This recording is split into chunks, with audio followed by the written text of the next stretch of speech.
Saya ingin menjelaskan tentang SPSS. Yang pertama ada uji validitas. Jadi ini data pengaruh kemudahan penggunaan dan promo terhadap keputusan pembeli konsumen pada aplikasi Shopee. Saya akan ubah bagian desimal dan measure. Yang pertama, pencet analyze, lalu correlate, lalu ke bifrite. Selanjutnya, pindahkan X1 sampai variabel X1 ke sebelah kanan, lalu klik OK. Untuk jumlahnya ada 536, 732, 780, 762, 510, 720, 794, dan 656. Berdasarkan hasil tabel kolerasi SPSS, correlation, nilai korelasi total untuk setiap item X1 sampai X8 menunjukkan nilai signifikan sebesar 0,000 terhadap total variabel X1. Karena nilai signifikan jauh lebih kecil dari 0,05, maka seluruh item pernyataan untuk variabel X1 dinyatakan valid. Untuk jumlahnya 543, 673, 820, 714, 568, 783, 777, 512. Berdasarkan hasil pengujian SPSS untuk variabel X2, seluruh item indikator X2.1 hingga X2.8 memiliki nilai signifikan korelasi total variabel X2 sebesar 0,000, lebih kecil dari 0,05. Dengan demikian, seluruh item pernyataan variabel X2 dinyatakan valid. Untuk jumlah Y-nya 566, 266, 354, 176, 617, 547, 697, 547. Hasil uji untuk variabel terikat menunjukkan bahwa seluruh item pernyataan Y1 hingga Y9 berkorelasi signifikan dengan total skor variabel karena memiliki nilai signifikan ini di bawah alfa 5% atau 0,05, maka seluruh instrumen variabel Y dinyatakan valid. Dan selanjutnya saya akan menjelaskan tentang uji reliabilitas. Kita ke analyze, lalu ke scale, lalu ke reliability analyze, lalu pindahkan X1 sampai variabel X1, lalu klik OK.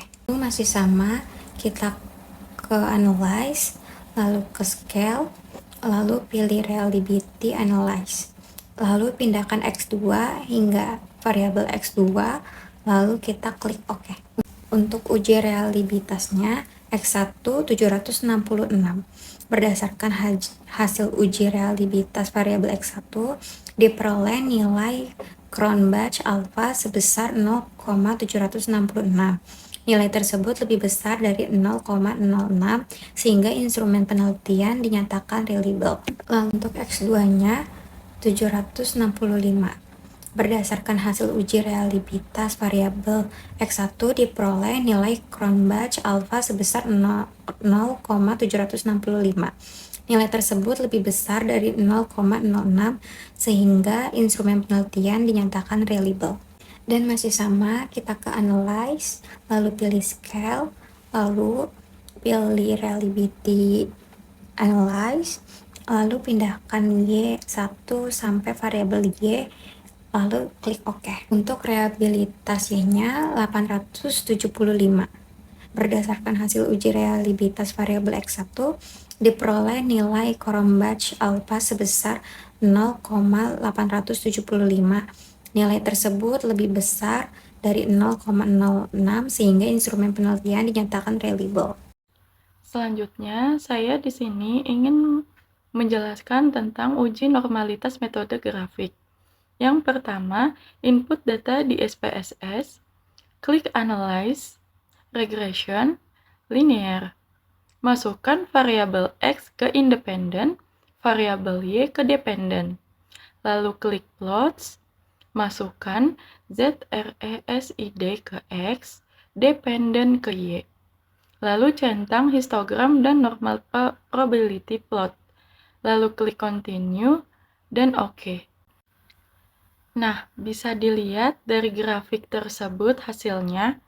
Berdasarkan output, tampilan histogram terlihat bahwa kurva dependent dan regression standardized residual membentuk lonceng dan titik strip plot regression standardized titik-titik menyebar di sekitar garis diagonal artinya data normal.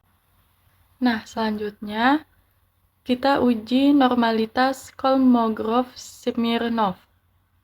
Yang pertama, klik Analyze, Regression, Linear, lalu masukkan variabel X dan Y. Klik Save, pilih Standardized Residual. Lalu klik OK sampai muncul variabel ZRE_1.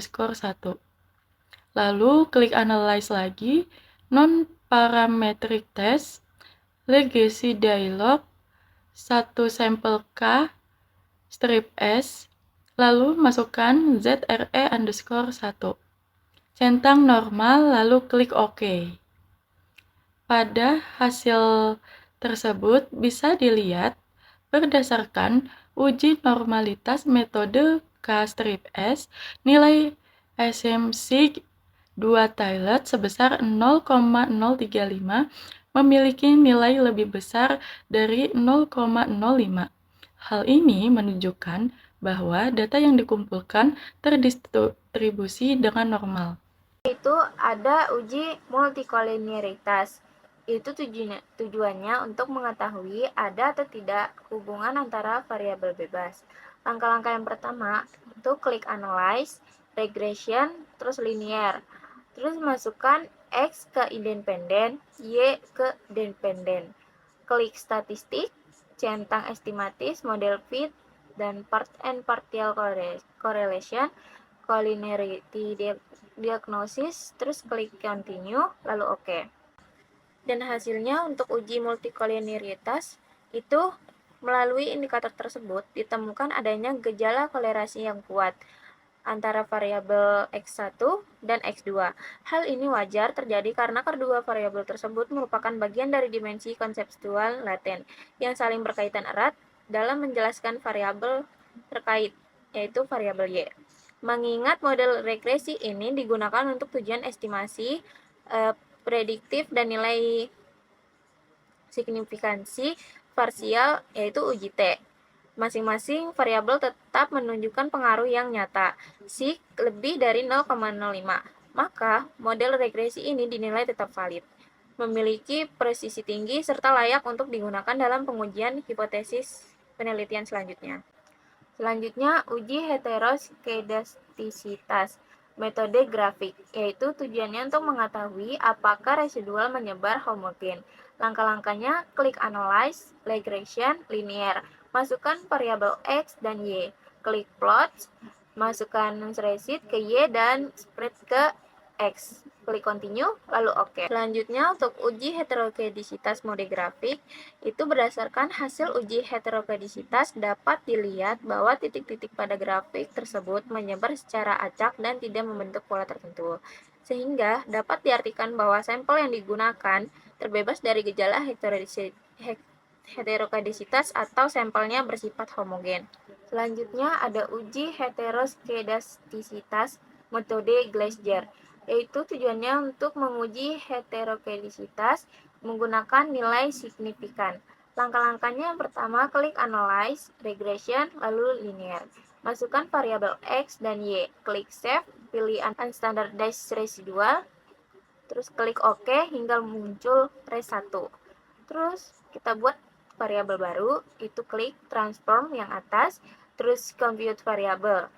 Isinya, target variabelnya, kita ketik Appreciate, lalu di numeric expression-nya, ketik ABS, lalu klik res1.